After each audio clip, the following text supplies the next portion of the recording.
খবর নিতেন কে খাবার খাইছে কে খাই নাই।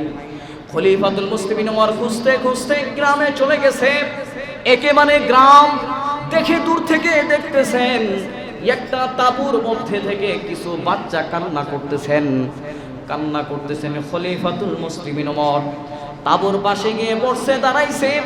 দেখে সন্তানগুলো মার কাছে বলতেছেন, মা আমাকে খাবার দাও, আজকে কয়েকদিন হয়ে গেল পেটের মধ্যে ক্ষুধার যন্ত্রণা সহ্য করতে পারি না, একটা খেজুরও করেছিল না।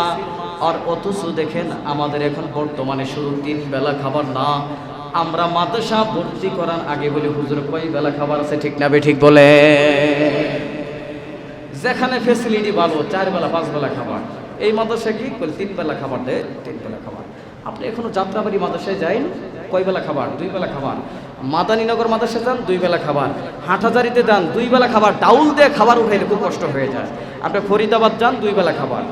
অথচ আপনার সন্তানকে সর্বপ্রথম আপনি করলেন কি, আমার সন্তান যেখানে ভর্তি করবো আগে দেখি কয় বেলা খাবার আছে, ফ্যাসিলিটি ভালো আছে না নাই। তা আপনি সন্তানকে কি আশা করেন? আচ্ছা,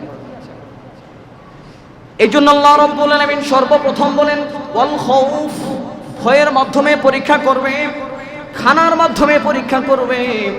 একজন সন্তানকে আমি এলেম পিপাসক যদি হয়ে যাই, ভালো একটা উস্তাদের কাছে আমার সন্তানকে দিয়ে দেবো, ঠিক কিনা বলেন?